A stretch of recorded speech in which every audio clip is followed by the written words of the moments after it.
चलिए पढ़ते हैं question. Consider the CMOS circuit shown in the figure. Substrates are connected to their respective sources. Okay. The gate width W to gate length ratio W by N of the transistors are as shown here. So actually यहाँ पर width to length ratio दिया गया है 5 है पहले वाले transistor के लिए, तो उसको चलो मैंने बोल दिया कि ये है M1 और इसको हमने बोल दिया कि ये है M2। ठीक है, तो M1 के लिए W by L दिया गया 5 और जो M2 है उसके लिए दिया गया है 1। Okay, both the transistors have the same gate oxide capacitance per unit area, यानी कि जो C oxide है वो दोनों के लिए आइडेंटिकल सेम है। Okay, for the P MOSFET the threshold voltage is -1 volt। जो P MOSFET आपको दिया गया है, यानी कि इनमें से P MOSFEट कौन सा है, डेफिनेटली जिसमें बबल है। ये सिमिलर मैंने ऑलरेडी समझा हुआ है कि जो यहाँ पर जैसे गेट बबल इंडिकेट करते हैं, कई बार यहाँ पर जो सोर्स रीजन है उस पर एरोस की डायरेक्शन से हम आइडेंटिफाई करते हैं कि ये पर्टिकुलर जो आपको MOSFEट दिया गया है वो N चैनल है या फिर P चैनल है। तो यहाँ पर जहाँ बबल होता है वो होता है P चैनल, तो M1 जो दोस्तों वो है P चैनल और जो M2 है वो है N चैनल। क्लियर है को? ओके, आगे बोला गया and the mobility of holes is 40 cm per volt into second। तो ये दिया गया है आपको मोबिलिटी म्यू की वैल्यू म्यू n बेसिकली, और sorry mu p whole square. Okay, for the N MOSFET the threshold voltage is 1 volt, इसके लिए 1 volt दिया गया threshold voltage। Okay, and the mobility of electrons is, हालांकि mobility of holes electron लगभग 2.5 times लगभग होते हैं जनरली, लेकिन इसमें बोला गया 300। दैट्स फाइन, हमें जो दिया गया वही मान के चलें। The steady state output voltage V0 is, so काफी कुछ लैंग्वेज है क्वेश्चन में, तो आपसे पूछा गया है कि आउटपुट वोल्टेज V0 की वैल्यू क्या होगी स्टेडी स्टेट कंडीशन में। ये है question.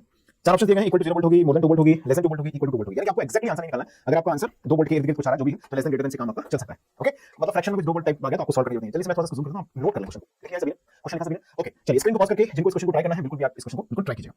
Now I am going to solve this question for you. See, सबसे पहले गाइस हमें सर्किट को नोटिस करना चाहिए। सी MOS डेफिनेटली M1 जो है वो P चैनल MOSFET है और जो M2 ट्रांजिस्टर यहां पर कनेक्टेड है वो है N चैनल MOSFEट। ओके, इतनी बात हमें समझ ली। ध्यान दीजिएगा, इसके अंदर अगर हम बात करें तो यहां से ये हो गया ड्रेन रीजन ऑफ M2, ये इसका गेट रीजन हो गया, ये सोर्स रीजन हो गया करंट कंडक्शन की कंडीशन के अकॉर्डिंग। देखिए बात समझ में आ रही है आपको? इसी के रिस्पेक्टिवली अगर हम बात करते हैं P चैनल MOSFET के रिस्पेक्टिवली अगर हम बात करें यहां से, तो ये है इसके लिए गेट, यहां पर ये भी इसका ड्रेन होगा और ये हो जाएगा इसका source terminal. Drain region is connected to gate M2 transistor के अंदर ऐसा है, और अगर आप एक चीज समझें तो drain is connected to gate M1 transistor के अंदर भी इस तरह से हम ऑब्जर्व कर पा रहे हैं। तो एक चीज हमने डिस्कस की थी कि जब भी किसी MOSFET के अंदर ड्रेन और गेट रीजन शॉर्टेड होते हैं तो आप कॉमन सेंस से भी इस चीज को रियलाइज कर सकते हैं। कि मैंने इसे क्लास में डिस्कस किया हुआ है कि जैसे हमने बोला VDS is greater than and equal to VGS minus VT। Okay, ये कंडीशन होती है जब ट्रांजिस्टर क्या होता है, सैचुरेशन होता है। और इसकी अपोजिट कंडीशन मान लीजिए VDS is less than VGS minus VT है, तो ट्रांजिस्टर क्या होगा, ट्रायोड रीजन में होगा। और VGS की वैल्यू V थ्रेशोल्ड से कम है तो उस कंडीशन में हम बोलते हैं कि ट्रांजिस्टर ऑन ही नहीं होगा।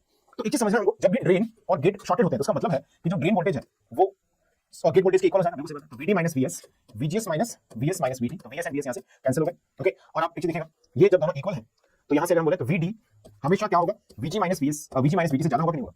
यस और नो, बिल्कुल बोल सकते हैं बात। मैंने क्या बोला, drain is shorted to gate, तो अगर ड्रेन रीजन गेट से शॉर्टेड है तो गेट में से कुछ सब्ट्रैक्ट करेंगे तो ड्रेन वोल्टेज ज्यादा हो जाएगा। मतलब जब भी ड्रेन शॉर्टेड टू गेट होगा, drain shorted to gate in this condition हम बोल सकते हैं always transistor will be in saturation if it is in on state, if it is on। मतलब या तो ट्रांजिस्टर इस कंडीशन में कट ऑफ में रहेगा, मान लीजिए ऑपरेट नहीं हो रहा है, ओके सप्लाई में तो ऑपरेट नहीं, तो डेफिनेटली ऑपरेट ही नहीं होगा, स्टार्ट ही नहीं होगा। और अगर स्टार्ट हो गया तो इस कंडीशन में हमेशा ही ट्रांजिस्टर सैचुरेशन में रहेगा, मतलब कभी भी ट्रांजिस्टर इस कंडीशन में ट्रायोड रीजन में आने की गुंजाइश नहीं रहेगी। बात समझ में आ गई आपको?